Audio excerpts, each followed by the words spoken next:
Hey guys, this is an update on my general purpose rifle, and I went through it last time I sat down and did a walkthrough of what I believe you should probably have on your general purpose rifle.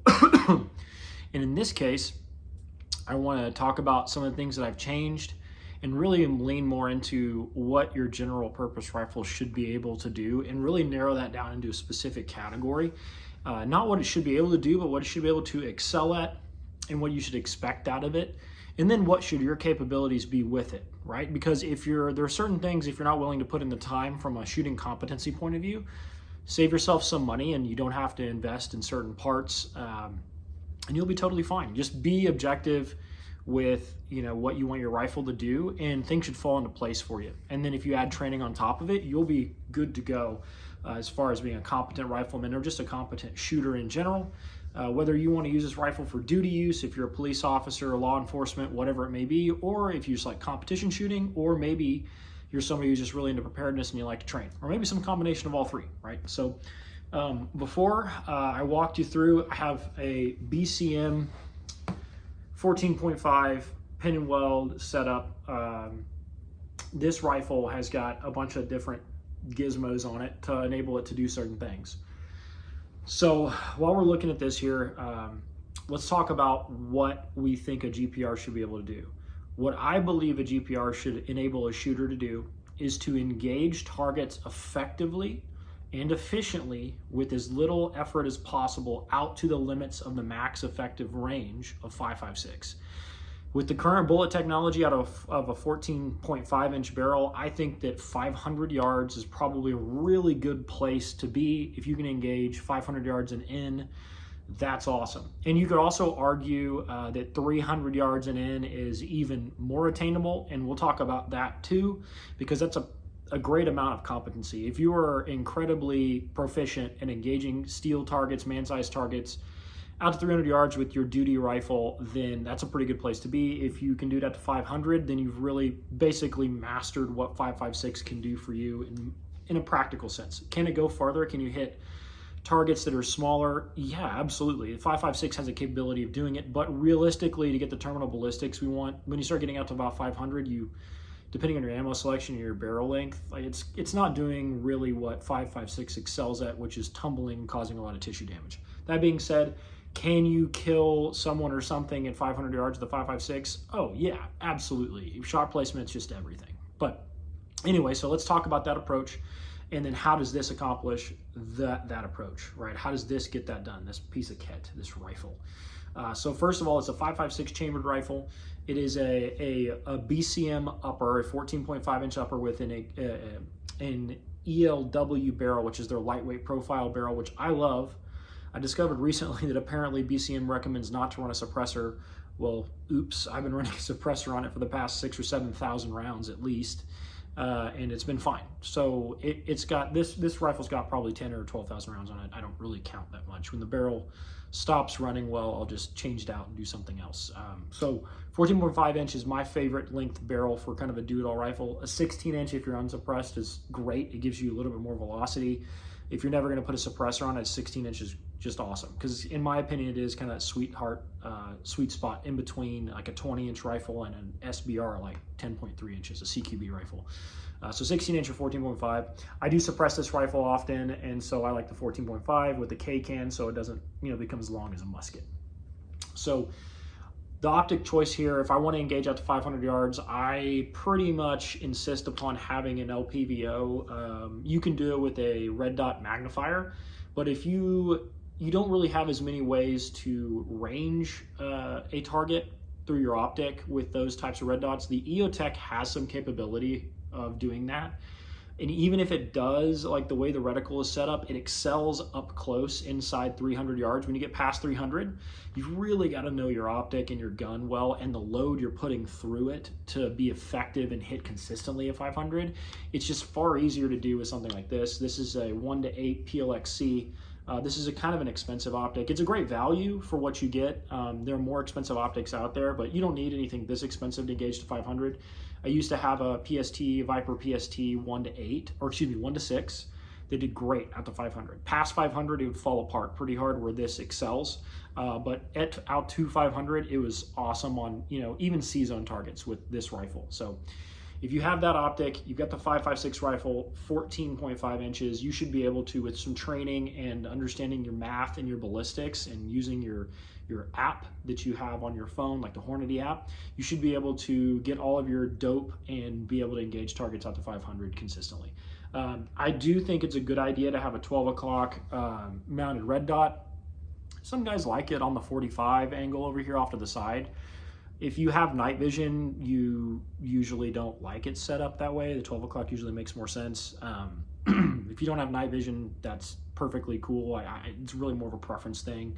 However, I have noticed that, like, if you're shooting off of a barricade or a VTAC board, if you guys have ever seen that, they'll have like certain holes in the board that you want to shoot through. And if your angle is off to the side to get to your red dot, sometimes you will have your view obstructed while trying to poke through a hole. Versus a 12 o'clock dot, you can angle it sideways, get down on your belly. There's all sorts of different ways you can use the 12 o'clock dot because it's in line with your bore. So that's why I chose this. I don't really think one's better than the other. I think that they're just for different uses. However, if you're not sure which one to get, but you know you want a red dot and your LPVO, just get the 12 o'clock. You won't be sad about it. It'll be fine. Going down toward the muzzle end of the rifle, I think every GPR should have a good white light on it. Really any fighting rifle, period. If you have like a night fighting gun, an SBR, whatever floats your boat, you gotta have a white light. This one's just an old Streamlight HLX, I think, or ProTac. It's a ProTac. Yeah, I think it's only like 600 lumens. It works fine. I haven't had any issues with this pressure pad. It's been working okay. Normally I don't like pressure pads, but because this one hasn't failed on me yet in the past 4 years, I'm just gonna, you know, not fix what's not broken, right? There's no need to do it. I do have a laser aiming module. This is a Somo Gear PEC 15. Should you have a Somo Gear on your gun? Probably not. Now this gun is not a dedicated night gun. I have this on here because if I ever decide I want to shoot at nighttime and I have my night vision and I only have this rifle, can it do it? Yes. Does this laser work all the time like the PEC 15 that it tries to replicate? No, it does not. It loses zero more often. If you zero it regularly, it's fine. I have never really been super hard on it. That being said, I haven't tried to baby it either, and it hasn't broken, it hasn't any issues, it hasn't flickered. It's super powerful. I mean, this thing has got a full power laser on it. You can shine that thing to kingdom come and see stuff out to 400 yards pretty easily with both the emitter and the laser. I mean, it's a powerful unit, but it's kind of janky. You know, the actual moving the emitter around, these knobs right here that you'll see, that like moves the actual flashlight looking shape that the emitter creates out to distance. They easily spin and bump and they don't lock into place, and you can just tell that if you are too rough with it, you could break those turrets. I haven't broken mine, it's been okay, but it's just definitely not built for duty use. However, if you have a gun that is not designed to do night vision stuff and you just want the ability to do night vision from time to time and not depend your life on that ability, there's nothing wrong with the Somo Gear if you just really know what it's capable of. It is not just as good as a higher end laser, and there are really good options for $700 to $1,000, and this one was like $350, I think, or $300. So this is half the price of a good laser. You can get the new Iris from Holosun. That's phenomenal and smaller, has better controls, very rugged, just as powerful, even cleaner emitter. Well, maybe not quite as powerful, but it's negligible difference. I mean, it's powerful enough for you to do whatever you need to do at nighttime. So that would be my critique on the Somo Gear. If you have one of these, that's fine. Just understand what it's for and don't expect anything out of it. Does it punch above its weight class from a price point of view? If you get a unit that's not broken, yes, but that's the crapshoot. It's like the PSA of lasers, right? You get a PSA rifle that works great and runs forever, and then you get another one that you pay $500 for, and you can't get through 2 mags because it wasn't put together right, or the quality control is just trash. Another thing to know about these Somo Gears, I do really think highly of the Somo Gear InGal copy, and that one is, I have one on my Rattler. It's awesome, but for some reason it doesn't work on a BCM rail. It won't lock up on it, and this is a BCM, so there's clearly some sort of spec issue, and I've read online that other guys have that issue. I was hoping that I could replace this with the other laser that I've got, that InGal, and I just haven't been able to because it won't sit tight on this rail. So it stays on my Rattler, and it works great. I've had no issues with that thing. The laser I would recommend is the M6TR or the Iris. Those are between $700 and like $1,100 if you can catch a sale. They're super rugged, aluminum body, tough, have good warranties, great controls. They're just really all around, in my opinion. They're the new Civi laser. If you're a civilian, those are the ones to get. You don't have to spend on a PEC and get like a $2,000 laser, although they're very cool. The PEC 15 is awesome. If you've got one, good on you. So every GPR should have a flash hider. Ditch all those brakes, you don't need them. If you're running suppressed all the time, I guess you could make an argument for why you could have a brake on the rifle, like a sacrificial baffle. But I just think that a lot of that stuff is just BS, you know. Like if you ever want to shoot your rifle without a can, especially if it's a 14.5 or a 16 inch, just get a flash hider. This one's a YHM. It's designed to run with my YHM K can. So pretty simple there. On your GPR, you know, depending on how much of a precision guy you are, if you like to shoot precision or distance, maybe you could think of a heavier contour barrel and that would work better for you. But I really like lightweight barrels. I mean, we're not running full auto on these things. If you have a full auto, then you know, you don't need to listen to me. You know exactly what your gun can do, and you've probably burned up barrels before. But if you're not running full auto, I really think that these lightweight profile barrels are about as good of an option as you can get. People don't realize how much weight matters on a gun. Yeah, you can always lift more, but like if you have to hike in kit, even if it's just like a chest rig, a backpack, and your rifle, man, if you can shave a pound or two off of your rifle, especially if you got a bunch of junk on it like I do, that's just a really good thing. It's nice to have a lightweight pointable rifle, and the more weight you have up front, so barrels, muzzle devices, lights, and lasers, the more weight you have up front, the heavier that rifle is gonna feel because of the location of the weight. You know, if that was all back here, it wouldn't be a big deal, but it isn't. It's at the front of the muzzle, and there's very little leverage for you to swing it around compared to what's here. So that's my opinion. When it comes to a lower, I recommend a mil-spec lower. I like ambi lowers. I just think that they're not worth the money, and the reality is if your rifle is kind of designed to be a GPR, are you trying to win reload races where you can shave 1/10 of a second off? No. And so is that worth an extra $200 to have that, you know, extra bolt catch on your index finger over here? I don't think so. I don't think so at all. And I don't anymore, but I've had ambi lowers, and I enjoyed them. I just kind of looked at it and was like, why didn't I just buy a mil-spec lower and add a bad lever if I wanted? And now guys will argue, you know, and die on the hill of the bad lever being a terrible idea or being a good idea. I'm of the opinion, and there it is right there, you guys might be able to see it. The bad lever, I think, is awesome if you're not an idiot and you know how to do your reloads. And to be perfectly honest, I only use it for locking bolts open anyway. I don't use it to send the bolt home hardly at all. I just use it traditionally. When I put in a new mag, I'll press the side of the bad lever like you would anyway. So I think bad levers are fine. You're good with them.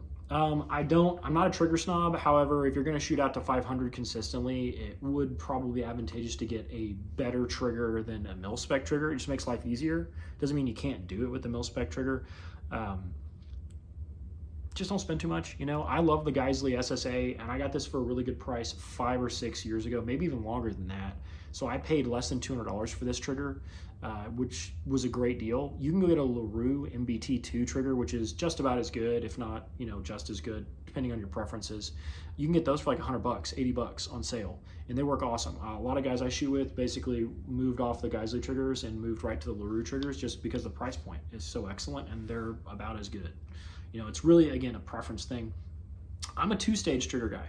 I think having its take up is great, and then having the wall to break in the second stage that's a lighter pull is both great for precision and for speed. I also think that it's not talked about enough. If you're running a lot of handgun, if you're a civilian, you should shoot handgun way more often than rifle because it's just harder and it's what you carry every day. Every pistol that's striker fired is a 2-stage trigger, right? So if you have a two-stage trigger in your rifle and a 2-stage trigger in your pistol, there's some commonality there, which I think is relevant, right? And with a fighting rifle, you don't want a trigger break that's so light. Like the 2-pound triggers that are 1-stage or single-stage triggers, I just think that those are for competition use pretty much exclusively. I've got one in my competition PRS bolt gun. It's awesome, but I mean, if you blow on that thing too hard, it's going to go off. And that's not what you want in a fighting rifle. You want enough weight on the trigger pull. So stick with the mil-spec trigger, or get a decent 2-stage trigger if you want to shoot out the distance, or just, if you train enough, you see the value and you can really justify spending the extra coin, do it. But it's unnecessary. Last thing I would say is forget about stocks. I've never cared about stocks at all. I would not care if this was a AR15 stock that rattled everywhere. People act like that bothers them a lot. Maybe it does. It doesn't bother me. I've never had issues with cheek weld. I've never had issues with lockup. If it doesn't break and it's not particularly uncomfortable, then I'm good with it. It's just a stock, right? If you're uncomfortable using the stock that you have, get another one. They're like 40 to 80 bucks. They're not expensive parts at all. Charging handle. I'm not a huge fan of ambidextrous charging handles. I don't have a problem with them. Just don't spend too much for them. This is a BCM old charging handle. I don't even think they make it anymore. But it's like their medium length charging handle. Works great, super smooth, locks up every time. It's not even ambidextrous. I haven't had a time where I was like, man, I really wish I could run my charging handle from the other side. So if that day comes, and maybe I'll change my charging handle. So yeah, that's what you really need out of a GPR as far as like attachments and capabilities. Just to sum it up, 500 yards and in, you need to be very proficient with it. You need to be able to engage targets up close. With this LPVO and this red dot, super easy to do. This gun weighs like 9 pounds the way that it is without a can on it and a mag loaded. So it's still within, a decent weight category. It's not heavy. My can is only a pound, or just shy of a pound because it's a K can. So this rifle weighs in at 10 pounds. I really wouldn't want it to be any heavier than this. If you don't have night vision, do not get a laser. I think that should go without saying, but some guys have lasers and no night vision. It's just extra weight. Forget about it. And if you don't have a laser, put up a backup iron sight or something, so that if this whole system right here gets smacked or knocked, or the base has an issue, your mount, then you don't have to point shoot your rifle, at least have some irons. I used to run canted irons, which I honestly loved. Magpul Pros, canted irons, they're kind of expensive, but if I didn't have a laser on this rifle, that's what I would have back on this. And that would shave a lot of weight off the front of this gun. So just some things to consider. The last thing I would say is if you don't have a place to practice shooting out to 500 yards, don't get an LPVO. And I know it sounds controversial. You don't need one. If you can't practice out to 500, you can absolutely get away with a decent red dot, something rugged and reliable. You can spend aim point money, or heck, the Romeo 5s from SIG are actually surprisingly really reliable and pretty durable. I have no problems with them. I've beat the crap out of those types of sights on cheaper guns, and they have never failed me. I'm sure other people have had problems because it's just the way things are when you make a bunch of a product, but in my experience, they've been really rugged. You can put a cheap 3x magnifier behind it, and that gives you the ability to engage targets out to 300 easily while being able to identify targets using that glass. And that will lower a lot of the weight that you've got here. So if you don't like weight and you never are going to be able to train out to 500, 600 yards, you don't need an LPVO. However, if you have the ability to train out to 500 yards, I recommend an LPVO for the average citizen, because that gives you everything in one package. The 1X eye relief on these modern LPVOs is really good compared to previous years, and you can easily train with it and get good at close distance shooting. I ran for a long time competitions, no red dot, just a Vortex Viper PST. I was not any slower than anyone else at the up close targets in the run and gun stages, and I was far superior than red dot magnifier guys out to 400 or 500 yards. So again, it just depends on what you're able to train on. If you can't train out to 500, get a red dot, get a magnifier, call it good. You don't even need the magnifier if you don't shoot past 300 ever, but it's always good to have glass just so that you can identify targets. So that's my update on the GPR rifles. These are my thoughts, and just from my experience of being kind of an avid shooter, of what I would want to have on my do-it-all rifle. If I could only grab one gun and defend my life with it, defend my country, whatever, shit is the fan scenario you can think of, this would be it. This is also a pretty good competition gun. This can kind of do everything well. Could I do home defense with this gun? Absolutely. I really could. Is it the best tool for that? No. But would I have trouble with it? Nope. It'll work for everything. It's a great tool, very well-rounded. So I leave you guys with that. If you have any questions, please let me know. I shoot a lot of matches, or at least I have in previous years. This year's been busy for me, but if you guys have any questions about your setups, I'm happy to give you my input for what it's worth. Thanks again for watching.